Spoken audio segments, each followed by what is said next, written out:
It says what's happening in our community. But some of the things that's happening in our community, I want some of the brothers to come up and give us about a 5-minute share about what happened to them. Now we all know that we're being manipulated by these people running for president of the United States. You know they're not caring about black men and women and our children and none of that. We have to stand up and start standing together and doing some things for ourselves. And so Brother Bedell started this men's group so that we can make things aware where men can go and help whatever it is that's needed.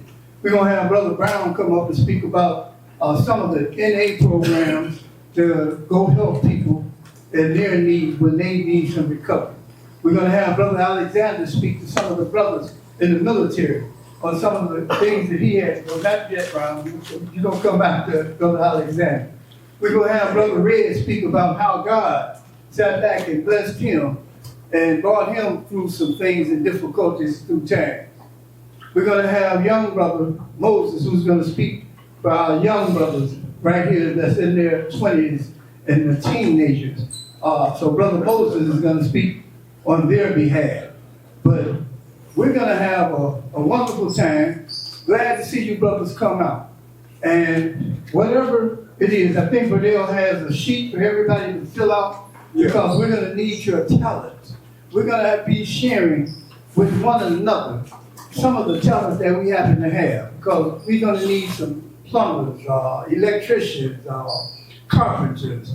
We need some people. This brother, you do muck out too? And I want you to speak too because you've been doing some wonderful things with all the organizations.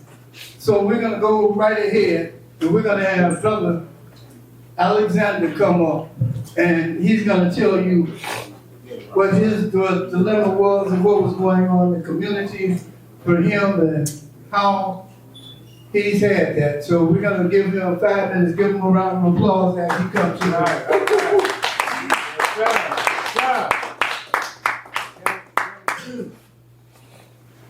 Good evening, or good afternoon, everybody. Thanks for inviting me. I'm glad to see everybody here. I really am glad to see some black men coming out here. That shows that we are going beyond talking and start doing. So thank you for letting us be here. And I'm an Army veteran, born here in Indiana. And I own a special place for veterans. And I do minister as a Hebrew Israelite, teaching with the children of Israel. And I was in the military. But I guess what they think my story was unique is not just because I was a homeless veteran a couple of different times with my family, but I guess what I did to overcome it and what the Most High gave me to be able to do it. And a lot of us struggle, like I did too, with our identity, right? Who we are, and my father was in my life and stuff like that, and then I went into the military.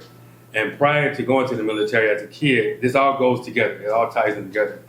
That I went to a school that told my mother I scored very little or being retarded. So I had a lot of mental things going on up here. And so when I went through the military and became homeless with my family and my kids, I learned something about spiritual strengthening. And I came up with the 5 structures of remaining powerful and effective in your most traumatic situation, memory, or your triggers. And so as I structured that, I didn't have it, so I haphazardly went through all of those things in my life to strengthen myself spiritually. I didn't have a guide. No one was telling me that. I knew that we were spiritual beings in theory, but no one really taught me how to function as a spirit when I'm going through tough times. Anybody feel that sound familiar to anybody? Yes. And so when I was looking for my identity and working through my hard situations, God took me back to creation to help me understand. And this is real quick. I'm not going to give y'all a 90-minute version. But the real quick is, in the beginning, God created Adam, right? And he created a shell on the ground made of clay, and that shell already had a name, and it was Adam. And then he breathed the breath of life into Adam, which is our identity. That's who you are. It's not a figurative thing. You are a spiritual being. And the name of that spiritual being is called the breath of life. That's what he breathed into that flesh and blood body that's in there. And that body came alive because of you. Amen. So your hair grow, your eyelashes grow, your voice box work, all because you activated it, right? Because you're in it, and you take yourself out of this flesh, everything stopped working, correct? So we add that to, I learned to call these things called elements: happiness, joy, sadness, peace, depression. All those are elements out there minding their own business. And they are pre-designed. They're going to do what they're designed to do. Oh, yeah. So what we do as the breath of life, we jump inside those things. We jump inside hate and activate hate. So we can't blame hate for being hateful. Right. You activate it. You can't blame depression for being depressed. I'm making you depressed because you activate it. So if you ever feel like you need prayer, you got a stronghold, you need deliverance, I discovered that that's not true. You are experiencing the strength of your own power because you activated it. So part of the structure is knowing who you are as a spirit, how you act, how you impact things as a spirit, and how you impact people when you show up in a room. So you know what you are as a spiritual being by the way things respond to you. So when you get inside hate and you feel like you're tired of being hateful, all you got to do is jump out of hate and get into something else. But that takes exercise. That's spiritual strengthening. You got to exercise jumping into something else like happiness, joy, depression, and all those different things. So when I was being homeless, couldn't get a job, being a veteran, going through being angry, hating people for seeing me on the street, family members not helping me, being a minister in church, not getting paid to preach, even though I wasn't, but other people were. I didn't look forward to get paid to preach or being things like that, but other people that had jobs still got a love offering sometimes, and there were times where I didn't, and those same people knew that I didn't have a job. I couldn't even buy my kids underclothes. And here I am trying to find a way to get other people to church. So you can imagine what I'm going through in my head, having a hard time in college because I'm dyslexic. They said I scored very little over being retarded, and I got a family not taking care of me. And I wonder what they thinking of me as a man, bouncing checks, going in the negative, all these different things. And my wife looking to me for guidance. I didn't have any. So I had a lot of extra spiritual exercise to do in my head. I'm not saying my story is unique because a lot of y'all can relate to that. Amen? But what I think I can bring to you that maybe not have brought to you is how to get through that. Give you a structured mental model on how to remain powerful in those situations, how to remain effective in those situations. How many of you knew before today that you can activate hate or happiness or joy? How many of you heard it that way before? Some of you heard it that way. But then it's one thing to hear it, there's another thing to do it, right? And you got to consistently do that because I give this example. If someone dies, you're supposed to be sad. If you win the lottery, you're supposed to be happy. What if I told you could choose what you want to be in either one of those situations? Now, if you perform like you're sad when someone dies because someone else expects you to, you don't feel powerful, do you? You're not being true to yourself. So now you're doing something for the sake of somebody else and you're disgusted with yourself. That's not remaining powerful. You're not being effective. Now you're giving life to other things like I'm disgusting, I'm a coward, I'm not, a man of my own word, and this, and that. We tell ourselves those things, but we're giving life to that in our own, within ourselves. And so instead of giving life to that, we just be powerful. And this is what a phrase I came up with, and people liked it on Twitter. It says, once you become okay with other people not being okay with what you're okay with, then you'll be okay. That makes sense? Once you become okay with other people not being okay with what you're okay with, then you'll be okay. And that takes some exercise and even some courage, and then to do it without having an attitude, because sometimes we want to be okay with something and we still want this other person to validate us and give a reassurance, and we get a little bit of attitude when it don't come. Well, I said I don't want to do this. I don't want to do that.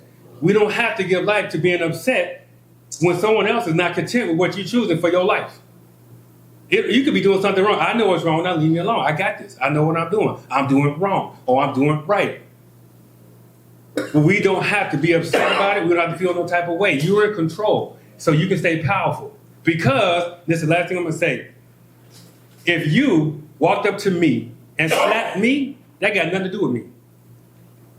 If you walked up to me and slapped me, that has nothing to do with me because that was somebody else's action. I can choose, even in a moment like that, what I want to do, who I want to be. I can give life to whatever I want to, even in moments like that. Don't worry about, oh, you're a coward. You can just slap him. You can do whatever you want to do. You know how many fights I ran from in school, growing up, and being called a punk or this or that? And half those people now, either dead, in jail, or strung out on drugs. And here I am. Thank you for your time. Amen. That brother has some real struggles going into the military and how the military let him down. You know, and some of these things that you're going to hear, especially what I want to hear from the young men, they're here to learn some of the things and how to curb some of it. But we want to learn what they need in this time. Because a lot of us, we weren't perfect when we came up. You know, and so some of these things that you're hearing from us, you know, this is to keep you all up on the, I think you guys are going to be all right. I think you all are going to be blessed because you're the youth up in here. You're representing something very powerful. The next person that we're going to bring up is Brother Red. And Brother Red is a gentleman, he done ran basketball tournaments. I think he brought one of his students over here that played overseas in France and the pride of what school was that? Morgan Park? Or Simeon? Simeon. You know, but I want you all to hear. Brother Red, come on up here.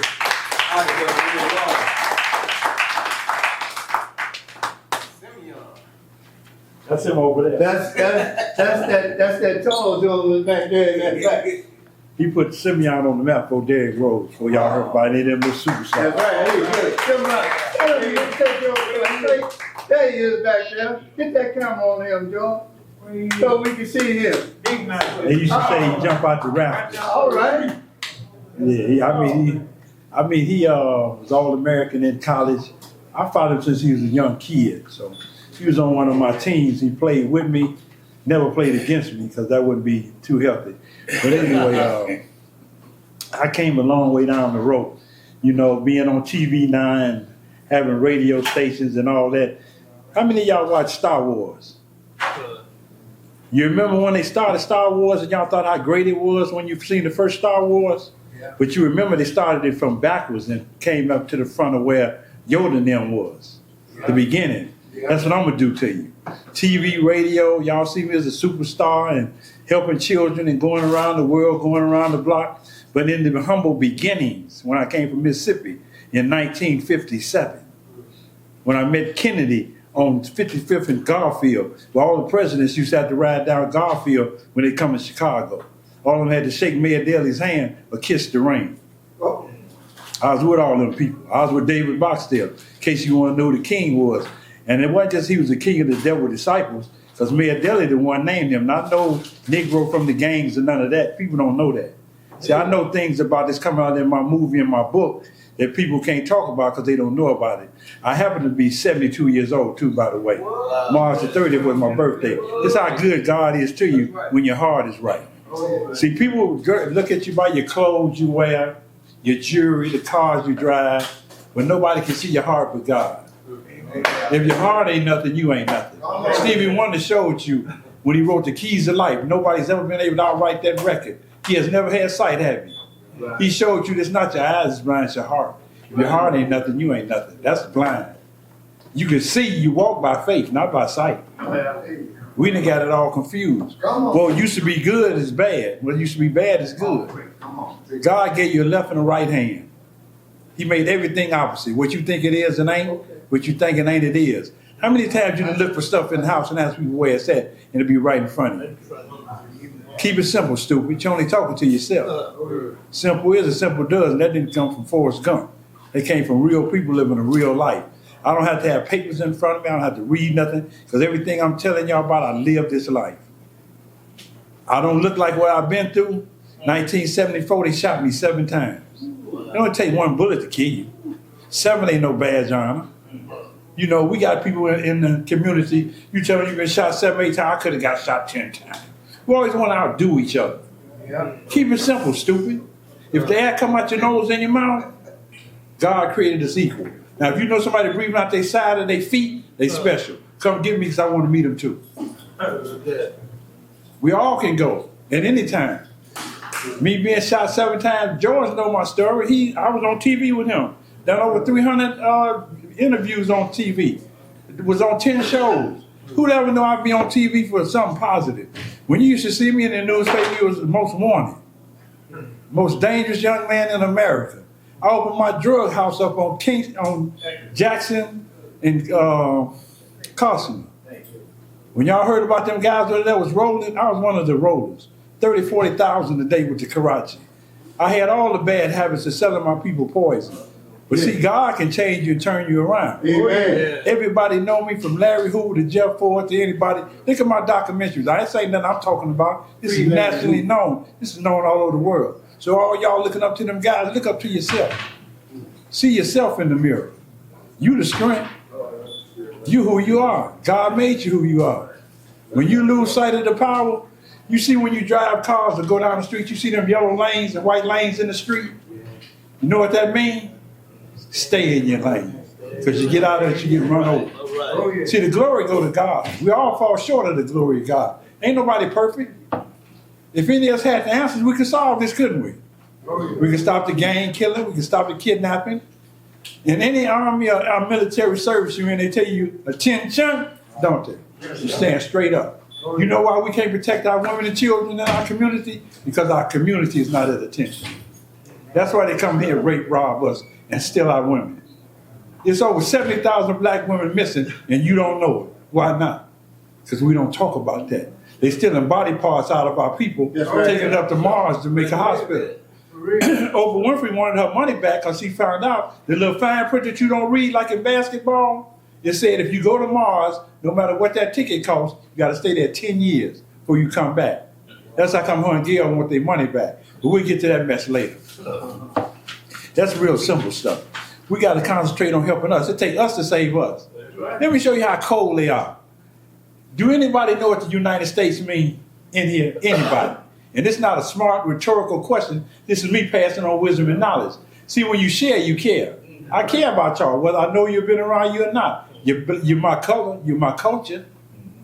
Have you ever noticed that no matter what color the woman or man is, if you had a baby, it's mulatto or black? Anybody ever thought about that?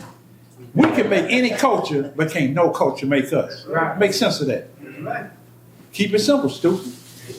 You're only talking to yourself. We play with PlayStations. They play with space stations. We got to get out the mustard and catch up. We real far behind, man. Yeah.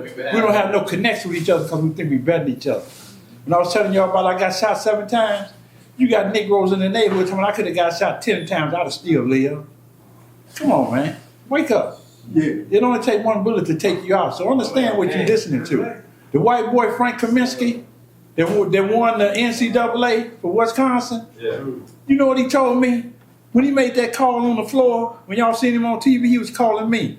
That's not no opposing thing. He called me because when I used to be at his house in Bridgeport, the most prejudice area in Chicago, I told him when I got shot 7 times. Do you know him and his sister waited till I left and asked their white father, you really get shot 7 times? They said, Red Ross won't lie about getting shot like that. Who want to lie about being shot up like that? But you know what he told me when he got that $6 million from Michael Jordan team? He said, the reason I got that $6 million because I didn't want to get shot once, huh? You see how he took that? White folks take stuff a different way. He didn't want to get shot 1 time. He got Negroes on they could have got shot more times than me. I didn't want to get shot 7 times. That leg was hot and ooh-wee. I used to shoot people be laughing. Laughing, thought it was funny. So that he hit me. I used to have Red Ross on my shirt too. I was the most ignorant cat in town. Man, Rob, you a Red Ross right here. Like Dillinger, like I'm just telling you. One lady and her husband was telling the police how I looked, described me. She said, boy, if that's that nigga real name, we don't want to tell on him. He ain't scared. He gonna come back and kill us. You know, I wasn't. But I didn't have no sense though. I was erratic. God spared me because he knew my heart. I love my people. Take care of my people. I go every year on Father's Day to see Fred Hampton. That's right. Y'all know who Fred Hampton is? That's right. Black Panther. That's right. Not that movie. Not that bullcrap movie. What's the name of that? Wakanda. No, this is real Fred Hampton on 17th and 17th Avenue over here in Maywood. He got. If y'all don't know the story, you young guys, they shot him in his back 115 times in his sleep. They still shooting his headstone up for 50 years, and none of y'all know about it because ain't nobody got enough courage to tell y'all. They still shoot. We just went down there and put a headstone, That's a right. bulletproof headstone over his headstone 3 years ago. That made history. Hey, man. I'm in the history books, but I ain't nothing. Get y'all around the clock. Ask yourself why they still shooting a man that's dead, shooting his headstone up for 50 years. And you that scared of him? They shoot his headstone up, and guess who else I found out this year? Meg Evans. Now, if you don't know who Meg Evans is, get your get your Google phone, do your search engine, and look up Meg Evans, so y'all can see who the black revolutionaries are. Now, I'm just saying, we revolutionaries, but your heart got to be in it. See, people talk that mess, man. When them helicopters came and got me in 2000 and gave me 15 to life, it wasn't no joke. The guy with me fainted, and it was his cocaine. What he fainted for? I thought the police hit him. I said, what's wrong, man? What happened? He said, I ain't never seen a helicopter that close, but on TV. I know we're going to ride around the block with this nigga. Because he the told on me. I told him, I could have told on him because he was younger. That ain't the point. You tell on somebody with you, that's called a conspiracy. They said, I manufacture cocaine. I control the cities from here to Minnesota to New York, everywhere else. They said my stronghold and my headquarters was under the L train on 59th Prairie where they came and got me. Tried to give me an interstate case. But they should have waited until I went to Gary to make it interstate. Because see, I got locked up in Illinois, so that alleviated the interstate. But what I asked the FBI was, why Nicky Bonds and John Gotti can have an office in New York, but my headquarters got to be under the L? Because you've been down there 25 years, won't nobody tell on you. That's because I'm loyal to the people. I fed the people.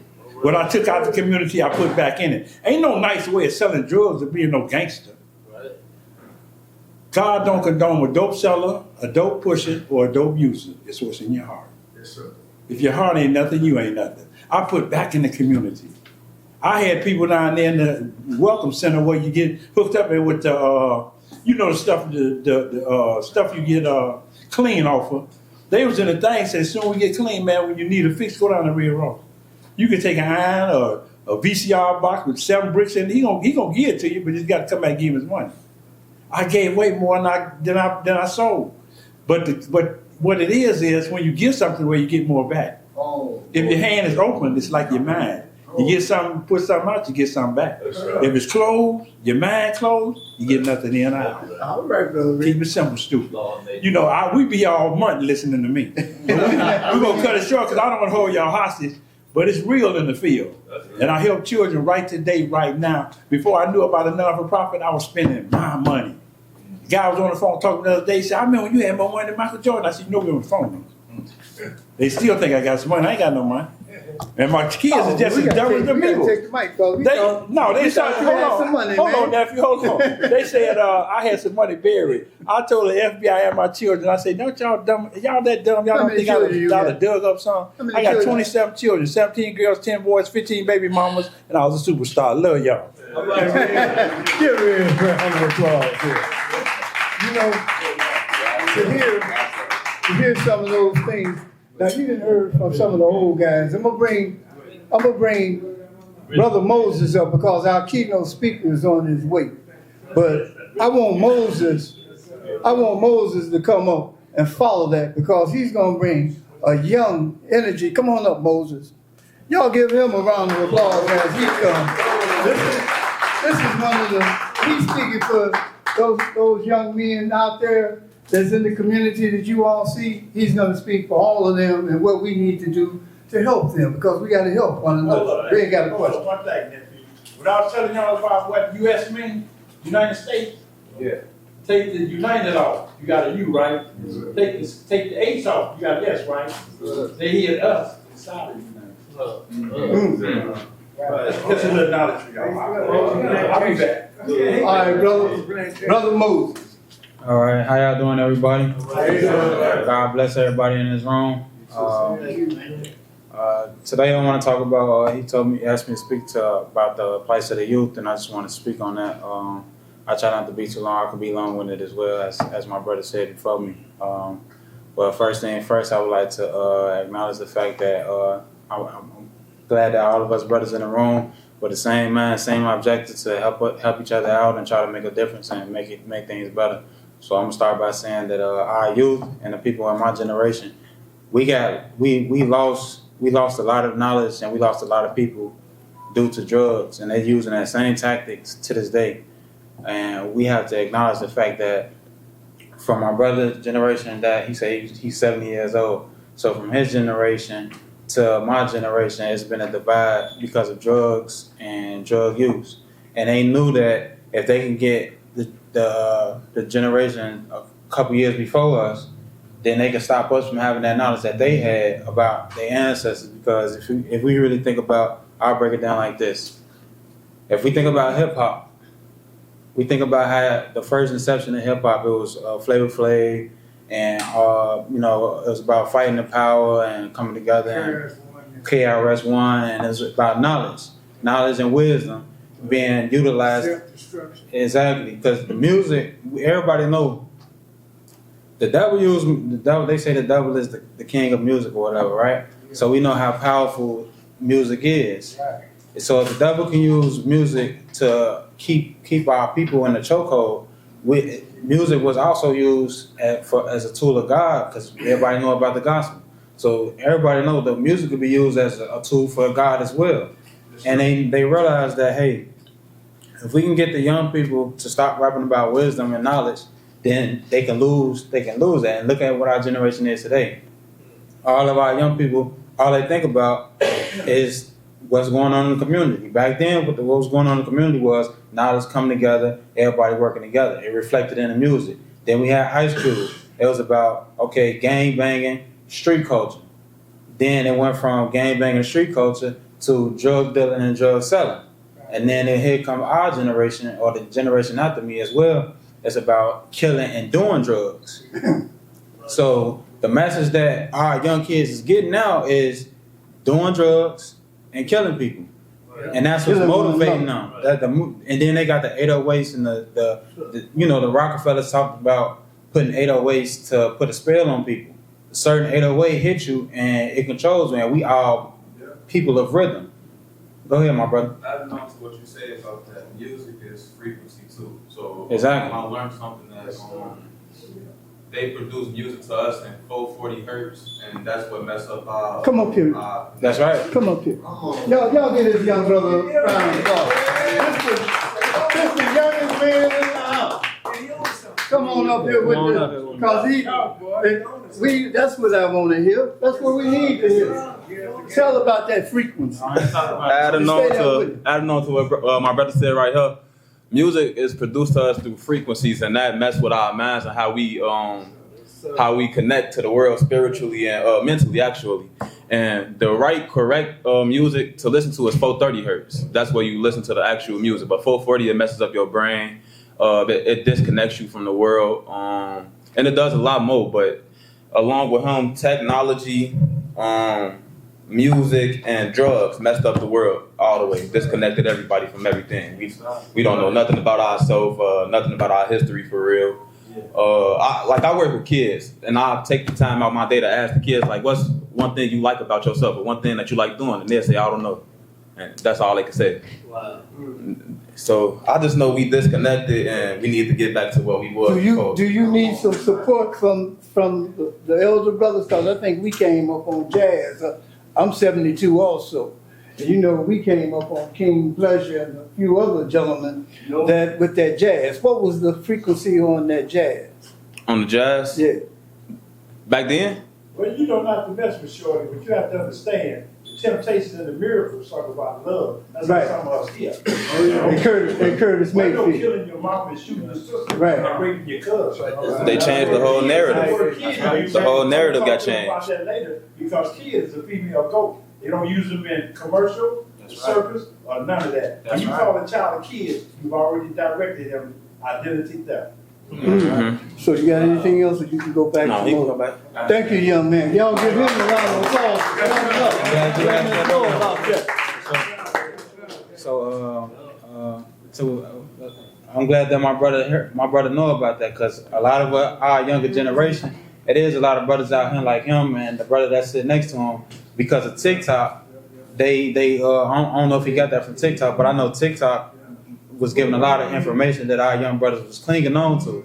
So now the government realized, okay, these young brothers getting knowledge and gems that we trying to keep them from, through TikTok. So now they literally have brought a ban on TikTok just to make sure that these young brothers don't keep getting this wisdom and applying this wisdom.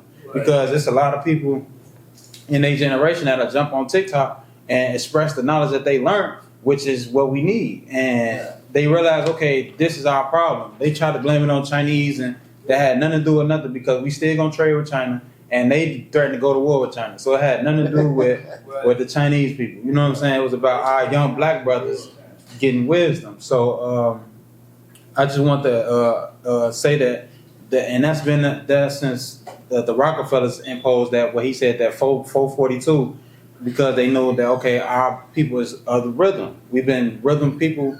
We original beings, so you know we in tune with light, rhythm, and frequency. You know what I'm saying?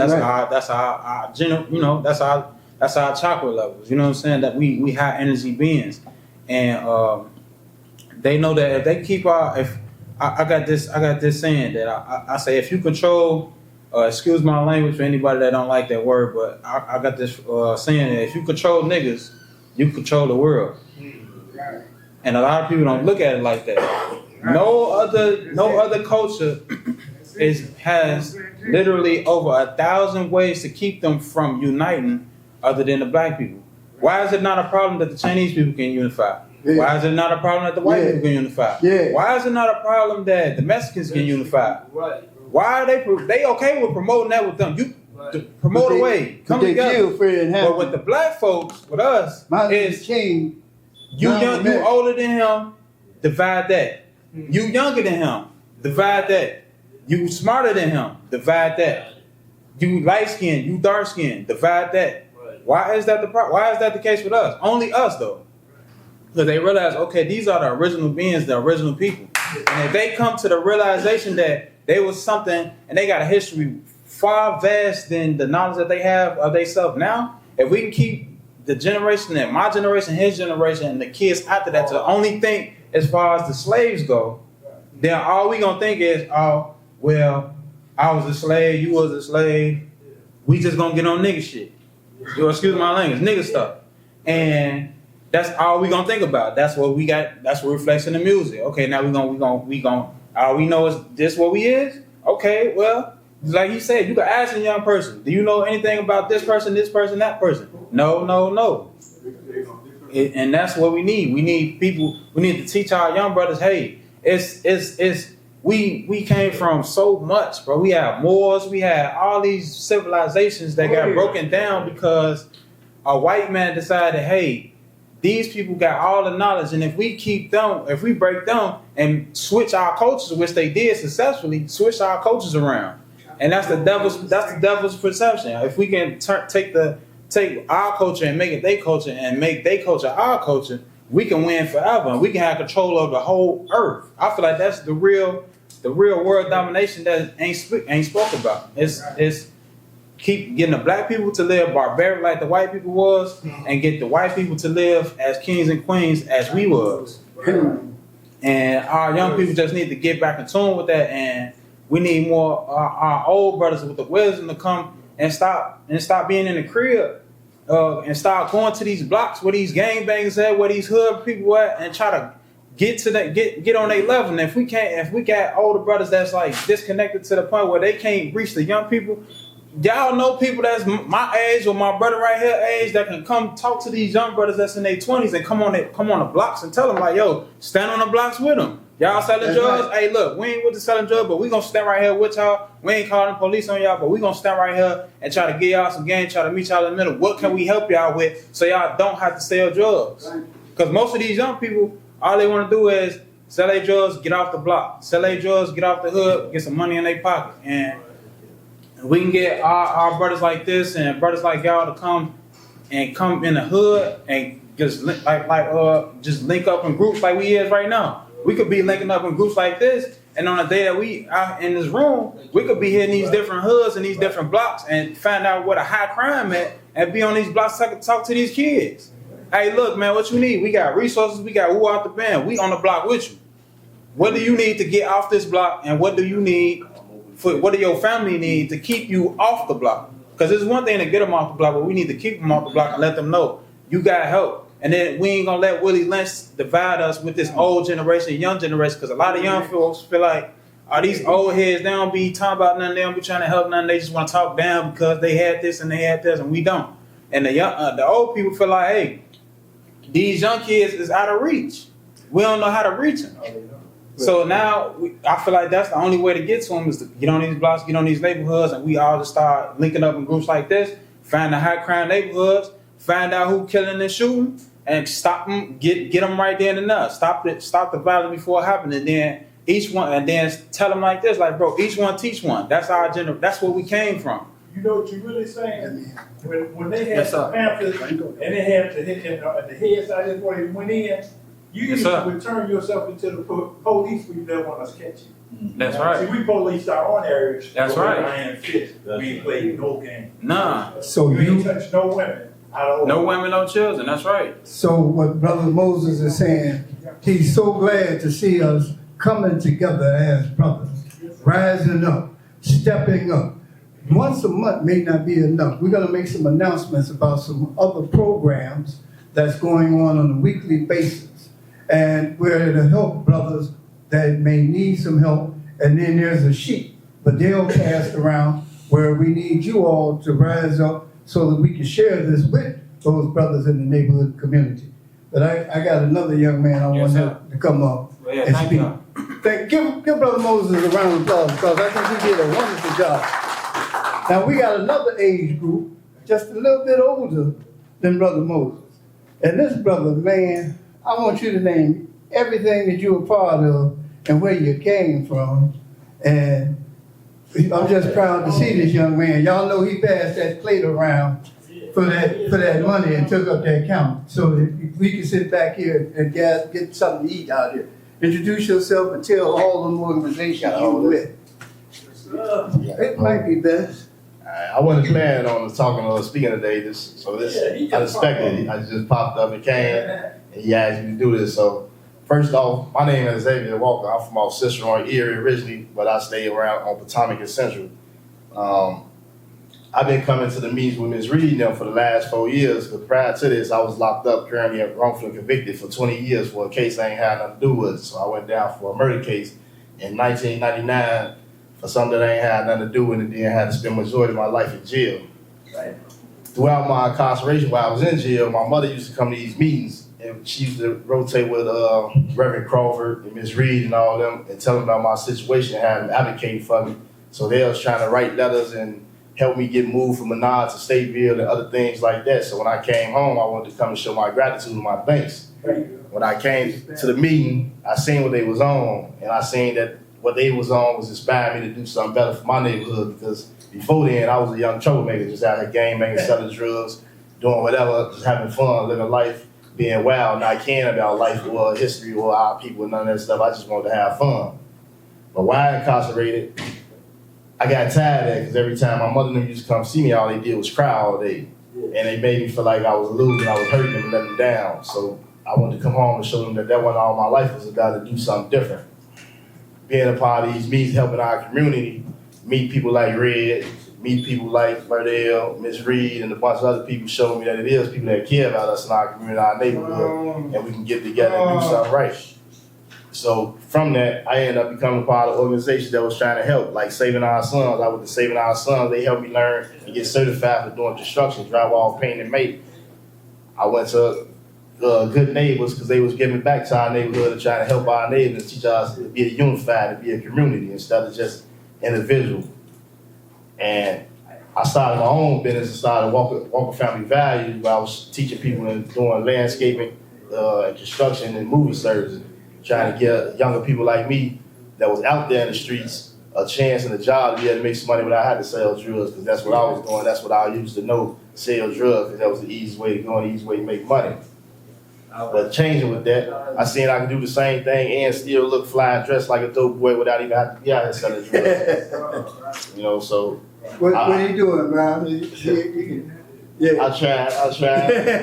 I met Mr. Brown being on the podcast talking about my situation in my life, because to a lot of people it was something they wanted to hear and something they wanted to know about. That's right. Because I was a kid that came up from the west side that was struggling gang banging, and changed my life and trying to do something good and trying to help my youth and give back to my community and my people, and show them it's a better way and a different way. So how many organizations are you affiliated with now? Are you? I'm 5, I think now. I'm part of NAACP for the West Side, Branch West Side. I get text messages from them every month, and I go to meetings. I'm part of the Institute of Nonviolence, go with JB them, and try to help out with different little programs or different That's things Benny they Lee got then. going on. Go ahead. I'm the NAFA with Benny Lee. Yeah. So I mess with them and rotate and do whatever they call me to do and come help try to provide for my neighborhood.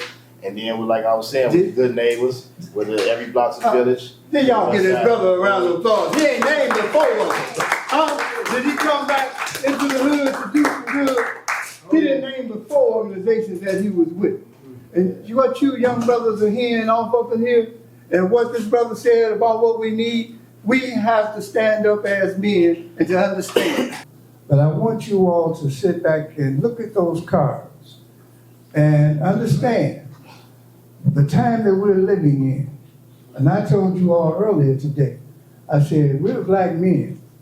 And this, even though times look bad and hard, we are God's chosen people. We are blessed. And certain things are getting ready to turn around for us, and we getting ready to have some things. And we got this brother to come from the south side of Chicago, and he's gonna deliver some things up on that car to sit back here and to tell you where you may have come from. You may not believe or whatever it is, but I want you to listen and hear it. Open up your minds and your heart and understand. And let's give a little respect because we are videoing this. Please put your phones on vibrate, and try not to disturb this gentleman while he's bringing this word to us. This is Brother Mac Glover. He has his book here with him, and I passed out his flyers to you all. Please give him a round of applause as he comes to us from Chicago South Side.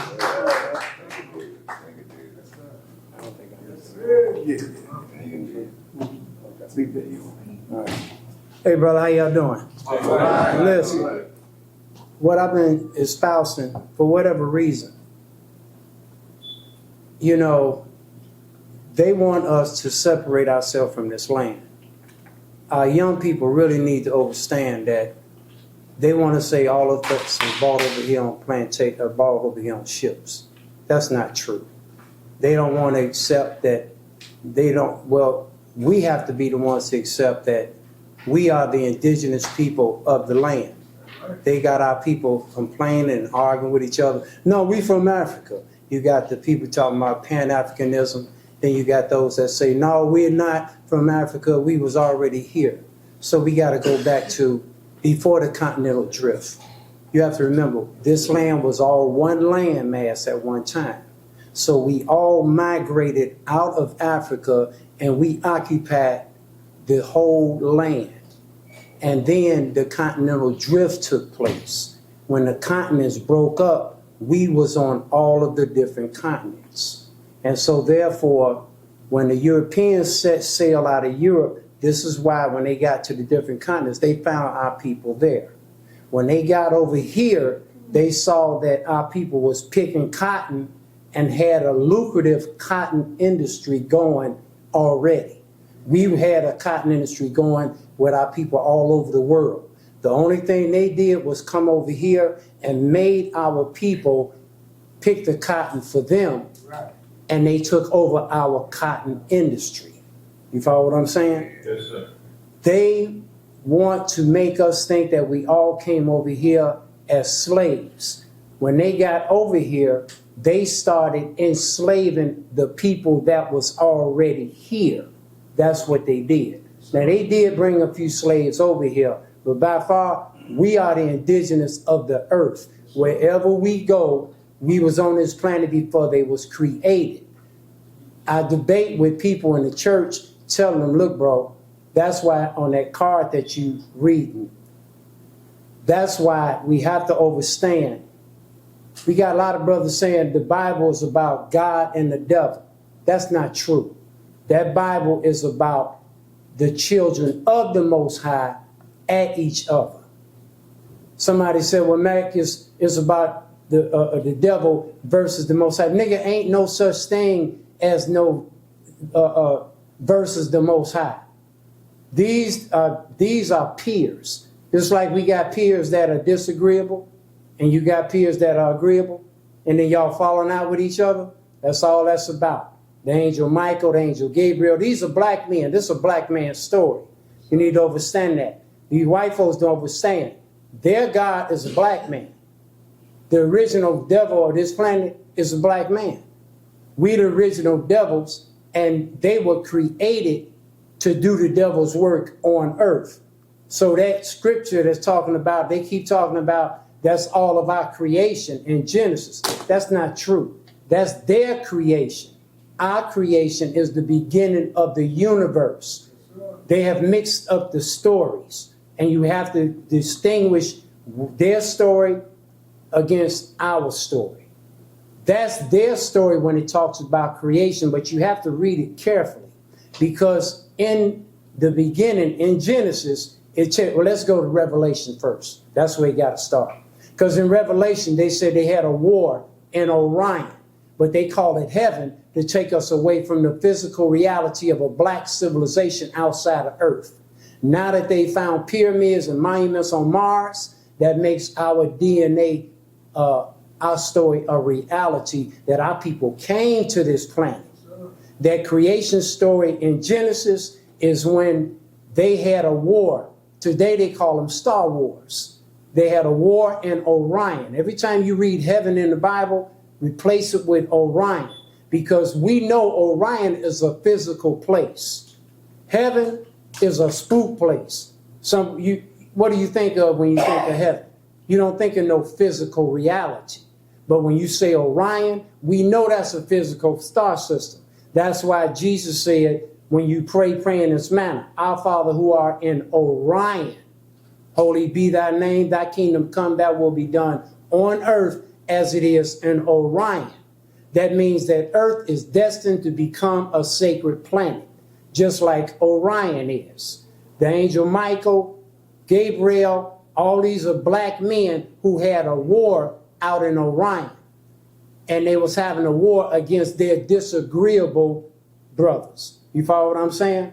Satan or Lucifer, these demons were disagreeables. They had a war, they lost that war, and they cast them to the earth. How did they get here? They jumped in their ships and they cast them here. But how did they get here? They got here in ships. These white folks have given their version of the story. Like, they just floated down here. You follow what I'm saying? And this is the kind of reality that they've given us. They've given us this spookism. We have to put the story the way it really is, because Dr. York, I don't know if anybody ever heard of Dr. Malachi Z. York. That brother said this. He said, I came here to teach you right knowledge, because once you have right knowledge, you cannot be taught wrong knowledge. Amen. We've been taught wrong knowledge. And so therefore he came here to straighten the story out. And a lot of our pastors in the church, they don't want to accept the reality of who we really are, according to the scripture, according to all the prophecies. But we have to be, it's important for our youth. You follow what I'm saying? Our youth in the street. These are the young warriors of today. 150 years ago, they was riding around on horses, bareback, with bow and arrows and spears. Today, 150 years later, they're warriors and soldiers in the street, not knowing who they are, not having no connection to nothing, so they have no foundation. So if you don't have a foundation, you'll fit in, you'll get in where you fit in. And currently, it's the street. I was one of them. Most of us have been to prison. Most of us have been in the street and come out. Us as being elders, we owe it to the youth to put this story together. It's critical, because your youth is the ones that really have to have this story. You follow me? So now, when they came to the planet, they looked around, and these are black men now, remember. These are black men who was fighting other brothers in Orion. They cast them to the earth. When they looked around, they said, oh, these niggas down here balling. We about to take this planet over. So they created a race of beings to do just that. If you read that scripture carefully, it says this God created them and put enmity in them. Pastors act like they don't know what enmity means. Enmity is hatred. So this God created a race of beings and put hatred in them and said it will be hatred in them against the woman's seed. So that's showing you it's two seed right there. You follow what I'm saying? It says against the woman's seed. We're the woman's seed who was already here when they was created. And then when they say, I'm going to put hatred in you, then it was told, be fruitful and multiply, and then subdue the earth. Niggas act like they don't know what subdue mean. Subdue mean go and take this by any means necessary. What is only one race of people on this planet that have hatred in their hearts for the woman's seed, which is us, and who subdue the earth? Am I right or wrong? We ain't got but one race of people that did that. I've been debating with pastors for 20 years. I ain't got another 20 years to keep debating with these niggas. That's why I put it in a book, and I say, you know what? I'm going to put it in this book and let the people be the judge. You follow what I'm saying? I lived down in Atlanta for about 25 years. I used to work for Hosea Williams as Dr. King's organizer. You follow what I'm saying? And the pastors down there, I'm going to tell you something. We have what's called the boule. Have y'all heard of the boule? Yeah. Now these boule, you got to know, these are niggas, I'm going to say this right quick, because I use the word nigga. I got people that be getting upset. Oh man, I don't like to use the word nigga. Okay, nigga, you ain't got to use it. You follow what I'm saying? But I'm using it in its correct perspective. Right. Now in Acts 13:1, you have in the land of Antioch, which is in Greece, certain prophets and news bearers who were called nigger.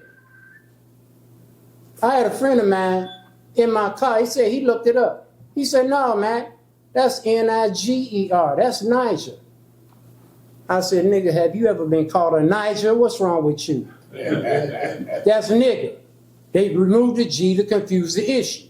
And our biggest problem, I'm going to tell you, are them brothers with them degrees. I ain't knocking brothers for going to college.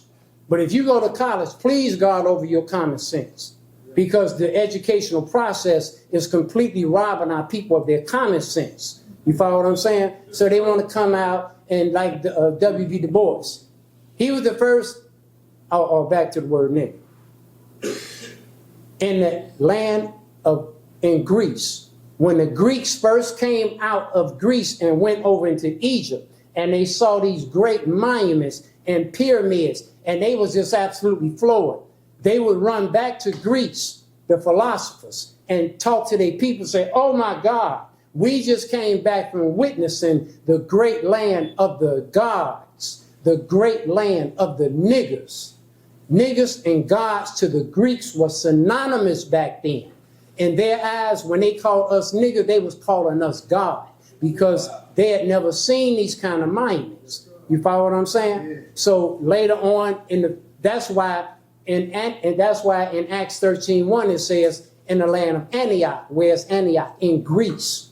That's why they were called nigger. So when they called us nigger back then, they was calling us God.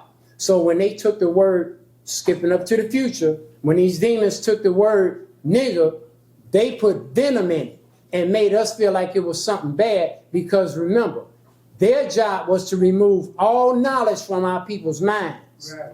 And reduce us down to that of a beast mentally. Yeah. Then they could put in our minds what they wanted to put in our minds. Sure. And there was a book called David Walker's Appeal. If you've never heard of it, it's a powerful, little small book, but it's very powerful. David Walker in 1820s, David Walker was sitting in a meeting where these people, these demons, who was talking about what they were getting ready to do with our people. And they thought he was just an ignorant slave or whatever. They didn't know he was an intellect, but he kept his mouth shut and he just listened to what they were saying. And he wrote it all in a book. They killed him about a year later, but that book is profound. I advise everybody go read it, because he's telling you what they said they were going to do. You follow what I'm saying? Sure. And he said the pastors were the worst ones. He said because the pastors treated us so bad that people felt like, well, hell, if the pastors treating them like that, this is the way they should be treated. You follow what I'm saying? So it was the pastors in the church who actually showed them how to treat us. You got me? So now, when they sail out of Europe, so that's the word nigga. So I just wanted to share that with you so you can hear me saying it. We don't have a problem. Because I had a friend of mine, a degreed nigga. Most of my problems come from the niggas with them degrees. These niggas got more degrees than a thermometer and act like they can't figure this out. I said, oh, you niggas don't want to figure this out. That's really what's going on. They don't want to figure this out because they have a job. You heard the crabs in the barrel? The crabs in the barrel are the educated niggas that's sitting at the bottom. And every time we try to pull ourselves out, that's their job to pull us back down. I'm going to give you a good example. Deion Sanders, when he left that black university, the HBCU, everybody was having a fit. Oh, Deion is a sellout. He leaving the black school to go to the white college. You follow me? Now I'm going to show you what the Boulay job is. Let's don't look at what Deion did. Let's look at why didn't them niggas at the HBCU pay him to keep him there? Why didn't they pay him to keep him there? Because their job is to make sure that the black colleges do not do better than the white colleges. You follow what I'm saying? That's their job, whether you want to accept that or not. You follow me? That is their job. So they wouldn't pay Deion to keep him there because they know Deion and his son, wherever they went, the money's following Deion. If he'd have stayed at the HBCU, that money would have came there. But they got to answer to the white boys and say, wait a minute, nigga. Y'all let that nigga stay there and let all the money come to the HBCU? You know what your job is? The crab in the barrel. You niggas, that's why they didn't pay him to keep him there. So when he went to the white college, all the money followed him. You follow what I'm saying? So again, we have to know what we're looking at. You follow me? And that's the truth of the matter. W.B. Du Bois. That nigga single-handedly killed the Marcus Garvey movement because he reported to the white folks. He was the Boulay.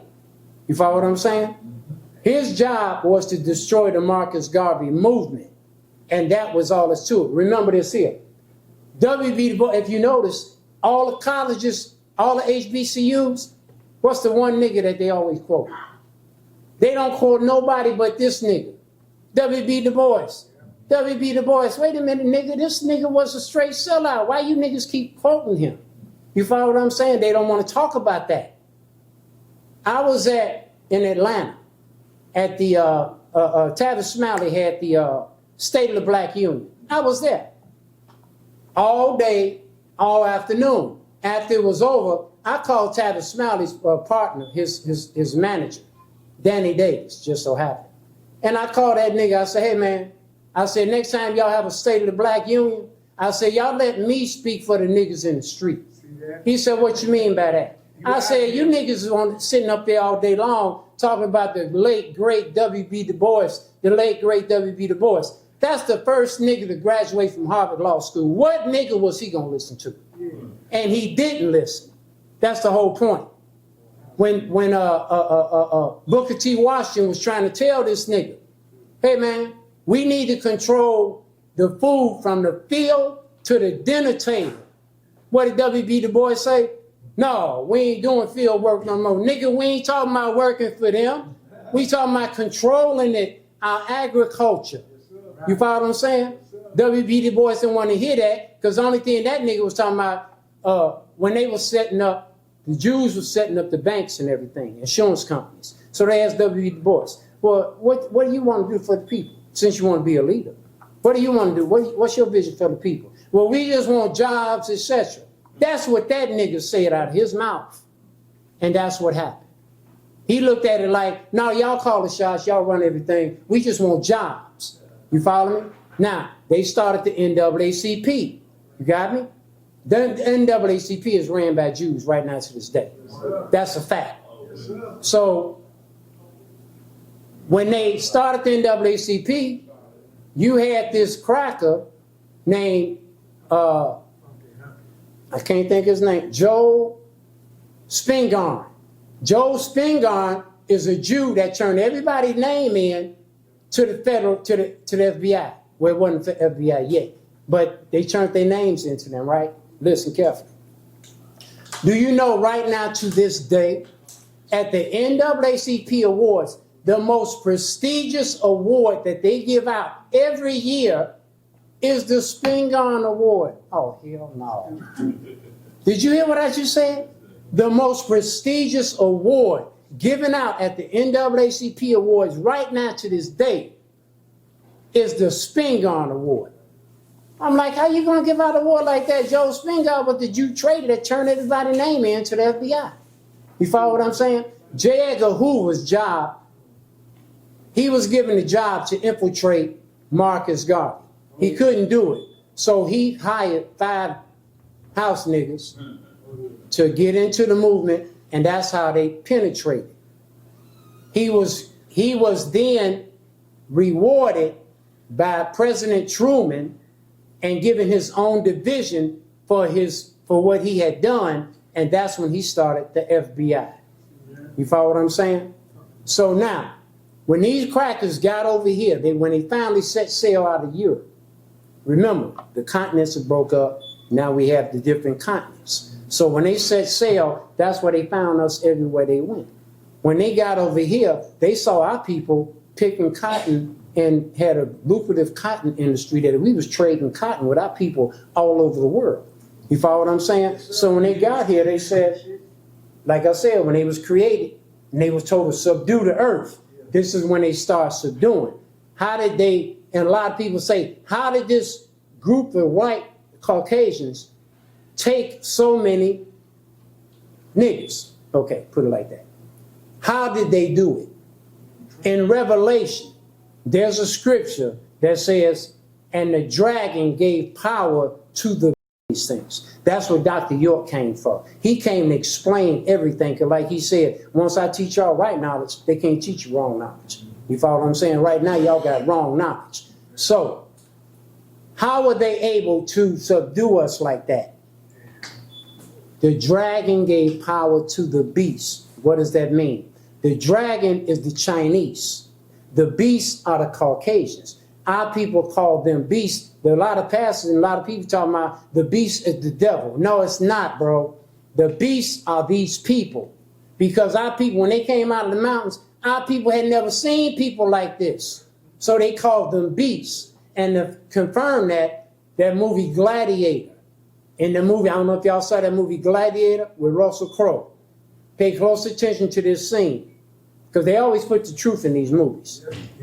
When the slave trader looked at looked at Russell, he looked at the brother. He said, I'll give you so much for the brother. And he looked at Russell Crowe, and I'll give you this much for the beast. So they put it in that movie. You follow? And when I saw them, I said, oh, there we go. I can prove it now. You follow? Because they put it in the movie. So the dragon gave power to the beast when the Chinese introduced the beast to gunpowder. When they introduced them to gunpowder, that's how that dragon gave power to the beast. So when they introduced them to gunpowder, they went and made weapons, guns, cannons. You follow what I'm saying? Our people still had bow and arrows and spears. So when they came around with them Gatling guns, you follow what I'm saying? We had no choice. And a lot of niggas talking about the brothers that fought. Yeah, our people fought, but they said those that committed suicide and all that. Well, I'm glad our ancestors didn't commit suicide. I wouldn't be here. You wouldn't be here. You follow what I'm saying? So when they came and they subdued, they came over here and they saw us picking cotton. That's why you always see black people picking cotton. That's what we were doing before they got here. We was already here. And so when they got here, they saw us picking cotton. They forced our people to pick the cotton for them, and they took over our cotton industry. That's what they did. When Lincoln signed the proclamation, the Emancipation Proclamation, let me tell you what he had in mind.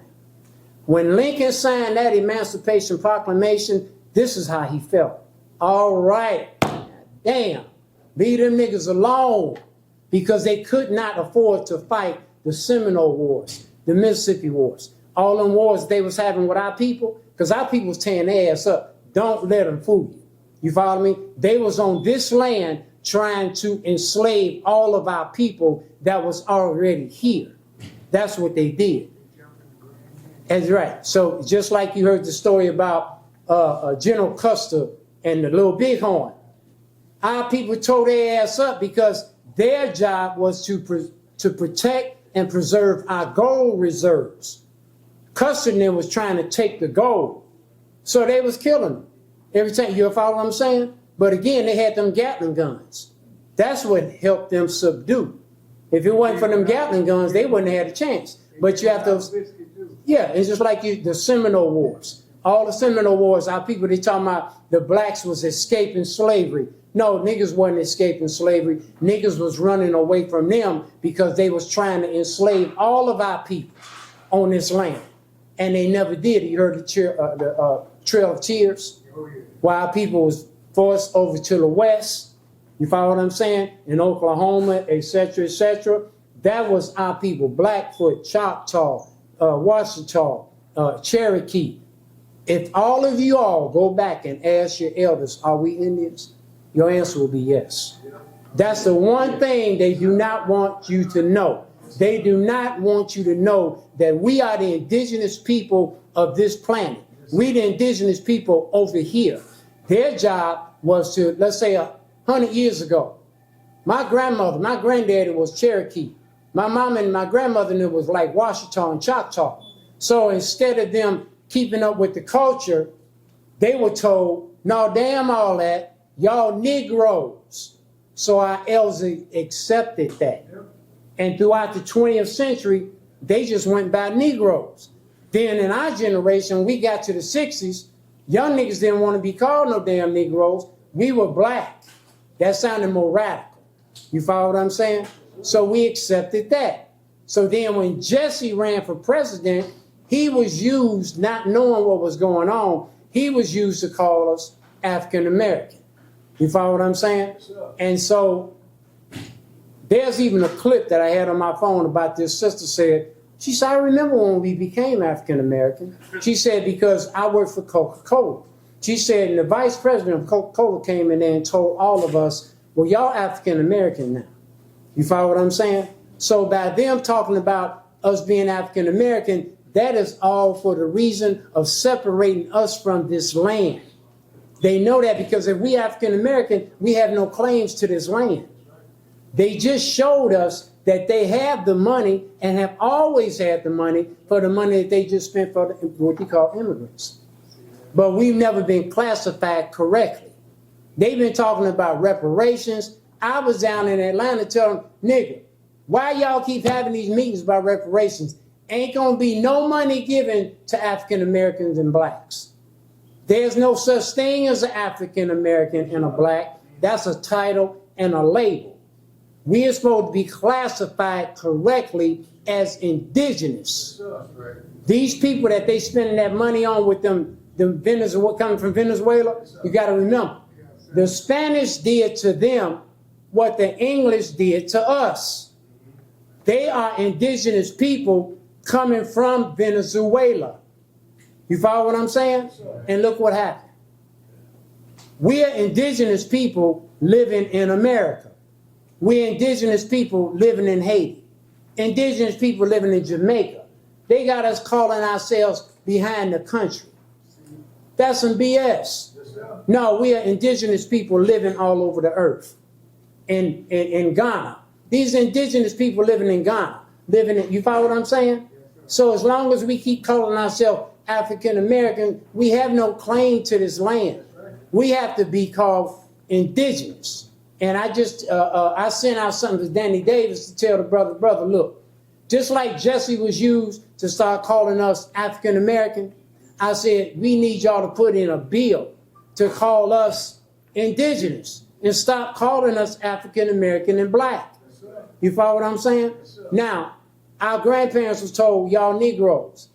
Now, we knew this was our culture, but our parents never sat down at the table with us, dinner table with us, and said, you know, y'all do know, remember that we Cherokee, we're Washita, we're Choctaw. They just went along with being Negroes, being black, now African American. I had my granddaughter in the car with me. I picked him up from the airport, and she heard me talking about us being what they call Indians. She said, no, Dad, no, Granddad, we're African American.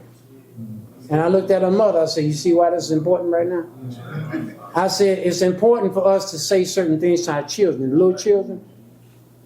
My brother-in-law, his grandson, about 3 years old, listen to this. Every time I see this child, I look at him, I said, Jay, I said, you coming here to rule? He just looked. Then one of the times I came by the house and I saw him in the kitchen. His mother's in the kitchen and his granddad was right there. I looked at this kid again. I said, Jay, I said, you coming here to rule? This kid stopped what he was doing and looked up at me and said, I'm coming to rule. And I said to his mother and his granddad, I said, do you hear what that kid said? I'm coming to rule. I said, that's all we have to do with the children that's being born right now today. Put that thought in their mind and watch what happens with these children. But the most important thing, don't do none of the things that you've been doing. Don't smoke around them. Don't drink around them. Don't even curse around them. Let them grow and develop to be who they were born to be. You follow what I'm saying? That's critical, because if we are not thinking, we're just raising another generation of the same thing.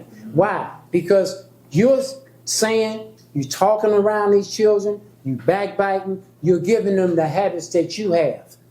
In order for us to change things, we have to start saying these things to these children. And then don't do none of these things around them. Right now they got us talking about we Muslims, we Christians. No, damn all that.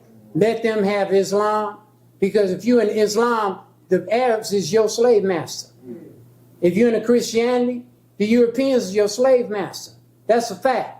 I went to a gas station on 63rd and Racine on a Friday, on a Jumu'ah day, to get some gas. I went inside of there. Here's a nigga in there. This nigga is full garb. Got on the hat, the dress, the sandals, the whole garb, right?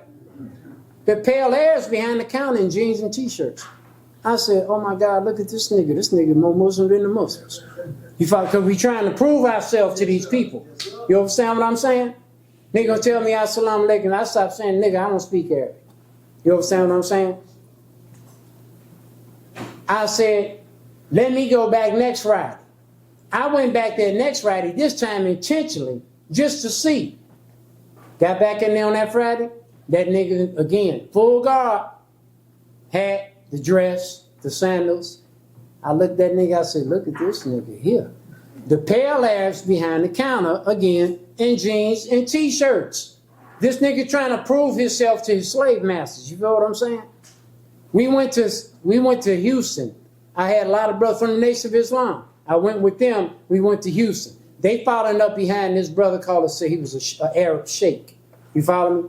So they kissing his ass and all this here, and, you know, and then they all said, we gonna say a prayer together. So while we kneeling, we bending down, and the Arab, he was saying the prayer. Now I'm opening my eyes, I'm looking around at these niggas here. And so I was like, I didn't feel comfortable, because I don't know who this demon was praying to. I didn't understand what he was saying. And I told them niggas after the prayer, I said, nigga, we ain't got no business praying with no nigga we don't know what he's saying. I don't know who he praying to. These people be strapping bombs and shit to themselves. I don't know who the hell he praying to. He might be praying to Shaitan. I don't know. So I say, I ain't doing it no more. So in other words, they chasing behind this fake sheikh, you know, because they think he gonna give them some money. And I told them, I couldn't get in touch with them. I was telling them, you take your fake and shake ass back to the third world you came from. They said, damn, Mac, you all. I said, no, man, you niggas ain't got no business following up behind this cracker. Okay, you know what I'm saying? Y'all ain't got no business following up behind this guy. You know what I'm saying? You don't know what he's saying. You kissing his ass thinking he's going to give you some money. And he got you niggas following up behind him like puppies. You know what I'm saying? I say, I don't do that. You know what I'm saying? I say, that's all that salam alaikum. Man, take that shit back to the east. You follow what I'm saying? We got to tell them that. They got us following them all over the country. Niggas want to be Muslim. Nigga, we ain't Muslim. We indigenous people. Our ancestors are our intercessors. They gave us Jesus as the intercessor. No, nigga, Jesus is not my intercessor. My ancestors is the intercessor, and they've always been. We was raised to know that when they leave here, they go to another realm and they are guiding us from that realm. That's why we always say, man, something told me to do that. Man, something told me not to do that. Nigga, that's your ancestors that's trying to guide you, but you ain't been taught to listen. Right. Jesus prayed and meditated. Now pay attention to this. They had to remove meditation for this reason. Because what do these people do? These people cause problems to create a new industry. So they remove meditation because if you meditate, listen, meditation is the only mechanism that allows you to align yourself correctly, whereas what the mind is thinking, the mouth will be saying, and the body will be doing. Because we've not been taught to meditate, we got a lot of niggas saying one thing and doing another. And it's prevalent in the church and in the mosque. You follow me? Because we're not connected. That's a fact. Then the church got us talking about what Paul said. I told the pastor this, he got upset with me. Nigga, what you getting upset with me for if I say I don't give a damn about what Paul said? I said, I'm talking about what Jesus said. I said, let's focus on what the Messiah said. And the nigga said, well, Paul taught what Jesus, no, he didn't. I said, go find where Paul taught the kingdom is within. Go find where Paul taught prayer and meditation. Meditation is our connection to our ancestors. This is where you get your guidance. We pray to talk. And they say talk to God, talk to our ancestors. You niggas ain't worthy enough to speak in the realm of the Most High. That's why when we speak, the ancestors take our requests and our prayers to the realm of the Most High. Oh, yeah. We are not worthy enough we don't even know the Most High's name. Everybody want to debate, his name is Jehovah. I had a Jehovah Witness tell me, I said, sister, you do know the letter J is only about 600 years old. She said, and? I said, so that means it's a scientific, mathematically impossibility for his name to be Jehovah. She said, well, when you get through talking, the name is Jehovah. Oh, hell no. This is what I mean. No common sense. You follow what I'm saying? And so they're creating problems to cause an industry. Now listen to this here. 40 years ago, there was no such thing as dialysis centers everywhere. 40 years ago. 40 years ago, there was no such thing as all this nerve damage and neuropathy.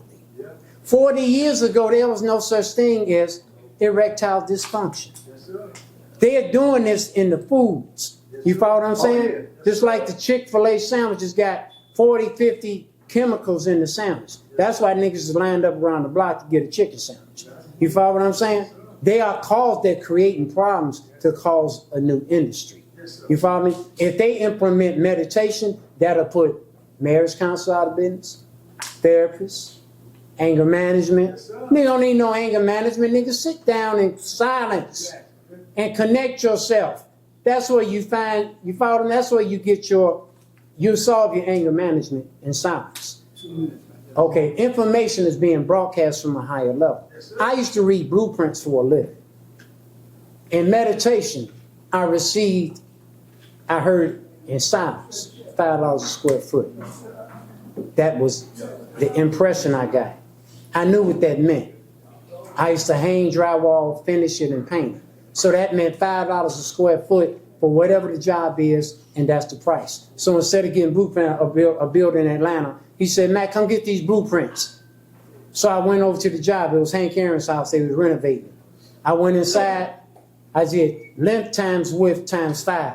That was $22,500. I came outside. I said, I don't need the blueprint. The price is $22,500. He said, wow, you right there in my budget. I said, well, call the drywall company, call the paint company, put them together, give me a call. We got the job. The next job I did, the guy said, come get these blueprints. I went in there, I met him. Length times width times 5 times 2. $125,000. I said, $125,000. He said, wow, how did you do that? And I said, don't worry about all that. Put your prices together, give me a call. He called me, we got that job. The next job we got on that formula was the owner of the Cabbage Patch Corporation, who bought the top 3 floors of the only 5-star hotel in Atlanta. I went in there, I did length times width times 5 times 3. That was $250,000. I told that builder that, he looked, he said, how did you do that? You right there in my budget. I said, don't worry about all that. Put the prices together. You follow what I'm saying?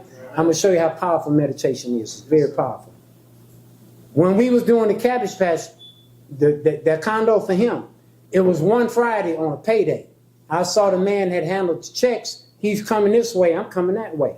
He turns and go the opposite way. I said, oh, that didn't feel good. You follow me? So I ain't never did it. I was instructed from within. Mac, when the crew go to lunch, you sit down and meditate for that whole hour. I ain't never did that in my life on a job, but this one time. Listen what happened. After I meditated, I heard them coming back from lunch. I got up. I was sitting in silence. I heard them come back. I got up. I took my invoice up to the guy's office. I handed it to him. He looked at it, looking at me, because I know in the art of sales, first one to speak loses. Once you give your spiel, keep your mouth shut. So I gave him the invoice. He looked at it. He looking at me. I'm looking at him. He looking at me. I'm looking at him. Then all of a sudden, he pulled his checkbook out. But listen to what he said. As he's writing, he said, you know what, Mac? I don't even know why I'm writing this check, because I wasn't even going to give it to you today. You follow what I'm saying? I said, I ain't worried. I'm saying to myself, yeah, I know why you're writing that damn check. Just keep writing. You follow what I'm saying? So he wrote the check and gave it to me. Because when you meditate, the ancestors, they have the power to compel somebody to do something on your behalf that they wasn't even going to do. So he wrote that check. I was happy. You follow me? My daughter been hearing me talk about meditation for years. She used to say, Daddy, you sound like a racist. I said, no, I ain't no racist, but you're going to find out who you dealing with. I promise you that. Oh, yeah. I got grandchildren talking crazy. I said, nigga, I was here 50 years before you even thought about. Right. Sit your ass down and listen to what I'm telling you. That's what you do. Right. You follow what I'm saying? None of my children, I told them, I said, I don't want none of my grandchildren raised in a church, a mosque, or none of that. And ain't none, out of 19 of them, ain't none of them ever been in a church or a mosque or none of that. The greatest grandchildren, they only been taught the common sense thing, do the right thing, that there. And why did I do that? Because now that they're grown, they can deal with anybody because they don't belong to nobody. You follow what I'm saying? They can talk to anybody. And that's the way it should be. All that church stuff and Jesus ain't died for nobody's sins. So they want to say, Jesus paid the price. No, he didn't, brother. Because Jesus said out of his own mouth, do unto others as you would have them do unto you. Because what you do to others is going to happen to you. Do that sound like he paid the price for your mistake? I told somebody, I said, you think it's a joke? Go break a heart and see what happened to your dumb ass. You got a broken heart coming by law. You follow what I'm saying? So I just want to say that it's important for all of us to start telling our people, look, we are the indigenous people. And we got to get to stop them from calling us African American and black and start calling us indigenous so we can get to property taxes and taxes, period. We ain't got no business paying no tax. I ain't paid the tax since '83 and ain't going to pay none. So on that note, brother, there's a book called Jesus, a Black Extraterrestrial Being and Our DNA Connection to the Orion Sirius Star System. This book is real profound to the point that I got a brother, say this on through. A brother from Togo, he got my book about a year ago. He called me about 2 weeks ago. He said, Mac, this is Kofi. I said, where you been, brother? I was just thinking about you. He said, I've been over in Togo. He said, Mac, you got to come to Togo. I said, why? He said, they love your book in Togo. He said, I was there a year with your book. This brother said, Mac, do you know I no longer carry my Bible with me no more? I carry your book. He said, because you made it so clear about who Jesus was, why he came, where he came from. You made it so clear that I don't need the Bible. I use your book. That's how profound that book is. That book is going to help wake our people up all over. And in Africa, you see how our people, the young people, are throwing them French out of their countries. See, it's our turn to rule. Yeah. And we have to understand it. This is the sun cycle. It's our turn to rule, and just pay attention to what's happening in Africa. They throwing them out. We over here now need to start doing the same thing. Stop calling us African American and black. We are indigenous. And that way we can lay claim to this land. No taxes. We ain't got no business paying no property taxes or no other tax. How you gonna tax me after all y'all done did to us? You want me to pay you? No, you need to be paying us. Your building is on our land. You need to pick it up and move it, or you need to just stop talking about property taxes. So on that note, brother, thank you for listening. Thank you. Thank you. Listen, brother, this book is up here. The book is available. How much is the book? $36. $36 he's got the $36 you books. ever spent, I promise. He said one of the best $36 you're gonna spend. So you can come up here, you can ask him questions. We're gonna be wrapping things up, but I got a few announcements to make. Some of the things that we need to do. Brother Vadell had the sheet for the brothers to pass out that, where you can have your opportunity to sign up and help out in the neighborhood and the community. Some of the meetings that we will be having, Brother Steve, address is, I forget his address at his church, but he have a Monday meeting. He do one on YouTube at 6 o'clock. It's YouTube or something like that. And then he had a 7 o'clock meeting for the men. And then on the first and the third Saturdays at 11 o'clock, the Miller brothers have a meeting up at their church. I didn't forget the address of the church over there on, I think it's 820 Central Avenue. And that's at 11 o'clock. And at Exodus at 10:30 at 816 North Laramie, we have meditation at Exodus. And we do that for about a half an hour just to get things together on Wednesdays. And then we'll go into our little TV program a little bit later than that. You all give Brother Mac another round of applause, please. Thank you all for coming out. You have any other announcements that you all would like to come and make? Anybody? You can come and make your announcement now. You need an announcement? Sure. So you all just come on up and make your announcement, and we're gonna get out of here. It's almost 6 o'clock. Yeah. How everybody doing? All right, my name is Anthony Allen. I'll give you a little about myself. I started a company called Receivership back in '89. I went to Washington, D.C. and gave my business card to Congress. Congress recognized me as being a receiver to the United States. I wanted to do that because my grandfather and my family was homes was being taken in my community. And my grandfather used to tell me they owed us 40 acres and a mule. So what I did was I went to Washington, D.C. and got the letter. I stayed there for a whole year. And Washington, D.C. gave me the letter. I came back home and then I registered with United Nations. Now I'm a receiver to the United States, and I'm working with different developers and my people that looks like me, that is me, I work with them. And I can make anyone that looks like me and act like me and want to learn about receivers. And if you don't know what receivers is, we take bandit and distressed properties, cars, anything, airwise, airstrips, anything, and we put it back into court to try to bring the property value up. So I just wanted to allow you to know that, you know, you do have a receiver in Chicago. You know, me and Mark Carter, are you familiar with him? Me and Mark Carter and a couple more guys, and I went to school with them, being a receiver also here. But I didn't have to because I went to Washington, D.C. and do it. And it's a great feeling to help my people. It is. It really is a great feeling to help. And I just need more, the young and the youth, to be there and to support. Okay? And I just wanted to let you know, and I appreciate you because you said you're going to wrap it up. Yeah. And I just wanted to tell y'all thank you for this happening. What's your name again? My name is Anthony Allen. Make sure you get that information over to Vadil. You got his information already? No, you got to sign outside? Yeah.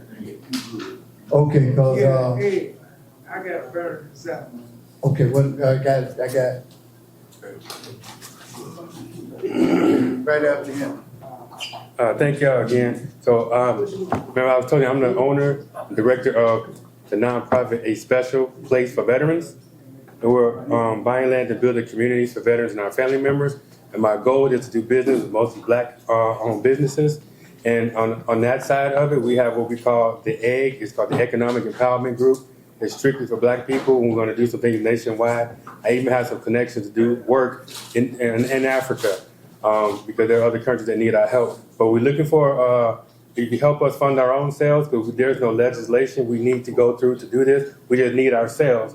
So we need, our campaign is called 1 in a Million. We're looking for 1 million people nationwide that can commit to $7 a month. If we get that, we'll be able to put you to work. We have robotics training, cybersecurity training. You go through it to get your concealed and carry and truck driving. All those things help fund us, what we're doing, and those trainings can be paid for you through the Department of Labor. Amen. All right, give him a round of applause on that. Yeah, man, this is what it's about, the truth, Jack. He said, once you get the truth, you don't need nothing else, man. And I'm gonna honestly say this here, they call me Mighty Grateful Brown. The reason they call me that, because I got a lot of gratitude because of how God, the God of my understanding, brought me out of the horrors of my addiction. And so, but I want to tell Brother Matt, where you at, Brother Matt? Where you is? Yeah, well, man, this is the God-given truth right now, what I'm about to say right now. Man, before I left my house, God told me, he said, come and let them know that we suffer from ancestral disconnect. You know what, Matt, before I left the house, honestly, God came to me and told me to come and let everybody know we suffer from an ancestral disconnect. You know, they don't want us, and it's ironic how the blue-eyed devils don't want us to teach the kids about what they did to us because they saying that what we did to them, they don't want the kids to feel sorry. Well, what about what they did to us, us indigenous people? I'm so glad I came here tonight. I mean, today, now I got the real truth in me. I'm indigenous. My grandma, my great-grandma was a Blackfoot. She had that forehead. She looked like that Indian that was on that nickel. Like, yeah, my great-grandma. Yeah, we all are. Mm-hmm. That's the whole point. And see, our youth in the street, have no foundation. Right. And if they don't have a foundation, that means that they're gonna fit in, they're gonna get in where they fit in. And Right. currently it's the street, because they don't have no foundation. So if we give them a foundation, that'll raise their self-esteem. That alone will raise their self-esteem. You know what Right, I'm saying? because see what they did at the church, they put a white man, and Michelangelo now put a white man up there and we called him Jesus. But that's what Michelangelo and them did. They painted that picture with the Pope and conspired against us. They went over there to Egypt and knocked the nose off of the Sphinx and everything because they want us to be in the dark about who we really are. We are the indigenous people. We were serving, navigating this world before they even had the knowledge of cities and things. We had the knowledge. And you got a couple of brothers here that got my book. Ask them about that book. I got to Don't get take that my book. word for it. Can I get it on credit? Yes, come, you wanted to say something? I got a brother. I want to say something about what Matt was talking about, when he was talking about the connection between the children committing suicide, and we wanted to live long as we could. It's totally don't have any role models for that. That's right, and so we have to get all that together. Now, I got another brother, he's getting ready to speak too. Yes, sir. I do have the book Matt. Yes, sir. that Brother Mac just spoke about. My name is Calvin Muhammad. I was raised in the church like everybody else, but you expand your knowledge. And when you read this book, you're going to expand your knowledge. Because for years I was walking around looking up in the sky because everybody in the Bible was walking around looking up in the sky. So it must be something up in the sky. So I purchased this book, and the first thing it made me think about was the Mothership Connection. How many of y'all remember? Oh, yeah. Mothership Connection. That's the first thing I thought about. And I said, yeah, I'll take one of those. He didn't have to twist my arm or anything. But there is so much in this book. You just have to have an open mind, sit down and read it and meditate and reflect on what you've read, because it is so much in it. It's a lot in it. You know, things that you've always wondered about, things that you've thought about, ways to get money, that's your money. That's been yours all the time. It's just so much in the book. I can't tell you all about it. It's an individual job that you have to do for yourself. Don't let a few dollars hold you back from some knowledge, because most of our information and knowledge is between the pages of a book. And if we don't read, we won't learn. Thank you. And thank you for saying that. Give me a round of applause. That's good. You know, it was a wonderful day. I hope all of you brothers got something to eat and learned a little something about what's happening in our neighborhoods, communities, and how we can share and help one another out and help one another along. And George, what can we find this on YouTube? Exodus Institute. Exodus Institute and Global City Unity on YouTube. You could see this aired at that time, whatever time George put it up. What about CAN TV? We also have PN TV as well, but you see it past the. On YouTube. So we're gonna bring up the man that started this man's group, none other than Fidel. He's gonna come and close us out. All right, everybody. Hey, I'm a little blown away today. We rocked the house, man. We rocked the house with the brothers and the brotherhood and the speakers and the blackness, and you dig. I mean, we in God, you know, the black man is God, but you know that, we know that, we all know that. So, hey, we trying to build something here, right, brother? We trying to build up. This is different, isn't it? This is different. Yeah. We ain't never come together. You know, we always was at odds, brothers. You know, since slavery, we was selling each other out, Uncle Tom's and house Negroes. And I would not have been a house Negro if I was a slave, just because I'm light skinned. I don't know how much sponsorship you had, man, because some of them real jaws eating was donated by. Yeah. Hey, well, when we started, we ain't had no budget or no, my currency has been fake. And people just start kicking in. Hey, you want some rib tips? You want some? We still got enough food for another meat. We got something for the Muslims too. We got something for the non-Muslims. We try to, but we gonna get better next time. We gonna cover all the bases. But we need all you brothers. All y'all got something to bring to the table.